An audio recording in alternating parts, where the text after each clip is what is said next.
Historia, quería contarle algunas cosas que me quedaron picando del editorial del sábado pasado, porque me quedé con la sensación, y ahora lo reafirmo con la nota que hicimos, que quizás faltaba decir algunas cosas y que, bueno, usamos este momento para expresarlas.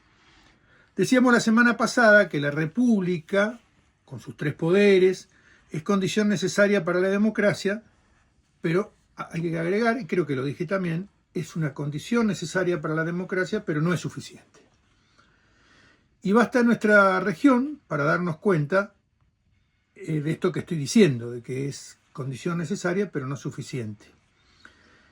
En América Latina se consolidaron elecciones libres, sistemas de partido, alternancia en el poder, todo muy democrático, pero la democracia no garantizó, y ahí está a veces por qué tenemos problemas, no garantizó lo que más esperaba la gente, que es la mayor equidad. O sea, la democracia no solamente debe ser, por eso digo condición necesaria, de poderes independientes, de legislativo, el judicial y el poder ejecutivo independiente, pero además la gran promesa de la democracia, la que trajo Alfonsín, ¿se acuerdan cuando decía con la democracia se come, se vive, se educa?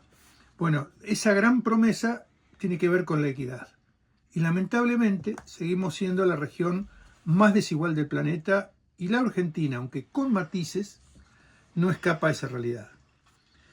Hay un medidor de desigualdad muy usado, quizás no es el mejor, pero es el que se usa, que es el coeficiente de Gini, que mide la desigualdad en la distribución del ingreso en una escala que va de 0 a 1. Y digo que por ahí no es el mejor porque mide solo ingresos, pero bueno, nos sirve como referencia. Cuando el coeficiente de Gini da 0, que nunca da, la igualdad es perfecta, la equidad, y cuando es 1, la igualdad es máxima.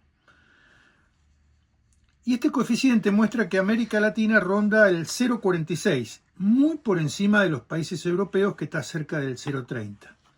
En la Argentina, el último dato del INDEC para el coeficiente de Gini fue del 2023 y fue de 0,423, 0,42. Con una leve mejoría en relación a años anteriores, pero aún lejos de lo que podríamos llamar una sociedad equitativa. Esa desigualdad se refleja en todas las dimensiones de la vida. Mientras miramos, por ejemplo, la educación, según el Observatorio de la Deuda Social de la UCA, que da muy buenos números, casi el 63% de los niños y adolescentes escolarizados son pobres y un 16% indigentes. 63% de los niños y adolescentes escolarizados son pobres y un 16% indigente. En las escuelas estatales la pobreza alcanza el 71% de sus alumnos. La escuela, que debería ser el lugar que iguala oportunidades, muchas veces se convierte en un espejo de la desigualdad social. Y aunque hubo algún avance, como la baja del abandono escolar en secundaria, las provincias más pobres todavía duplican o triplican las tasas de deserción de las más favorecidas.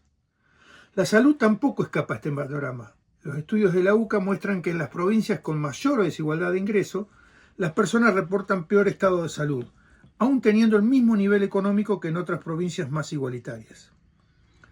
No se trata solo de cuánto gana cada uno, sino del entorno en el que vive, de las condiciones colectivas que definen si accede o no a un hospital, a un médico profesional o a un tratamiento.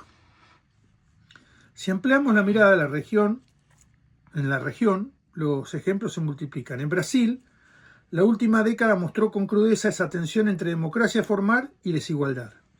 Millones salieron de la pobreza en los años de crecimiento, en la época de Lula anterior, pero cuando la economía se estancó, las brechas sociales reaparecieron con fuerza. Ese descontento fue uno de los motores de polarización política que llevó el péndulo brasileño de Lula a Bolsonaro y luego regresó a Lula. La república estaba en pie, las elecciones se hicieron, pero la falta de equidad sostenida generó un terreno fértil para la bronca y las soluciones mágicas. Chile ofrece otro caso. Durante años fue presentado como modelo de estabilidad democrática y crecimiento económico. Sin embargo, debajo de los indicadores había una desigualdad profunda, especialmente en educación, en salud y en pensiones. Esta fractura estalló en las protestas del 2019, ¿se acuerda? Todas esas protestas estudiantiles que empezó, fíjese, ¿no? Como cómo una chispita enciende un estallido. Empezó con el tema del aumento del metro, del subte, que no era tanto, pero escaló y escaló porque había más que eso.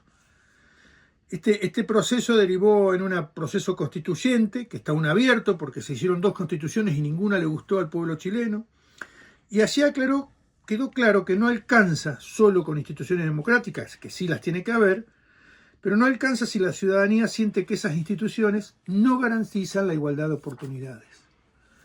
Todo esto nos confirma una idea que incomoda, pero que no podemos eludir. La república, como decía, es condición necesaria para la democracia y siempre tiene que ser así, pero no es suficiente. Necesitamos instituciones que funcionen, pero también necesitamos que esas instituciones estén orientadas a garantizar derechos reales y efectivos. Una república sin equidad es una promesa vacía. La democracia, si no logra que los niños lleguen a la escuela bien alimentados, que los jóvenes tengan acceso a la educación y educación de calidad y que todos recibamos atención médica digna, se convierte en una forma sin un contenido.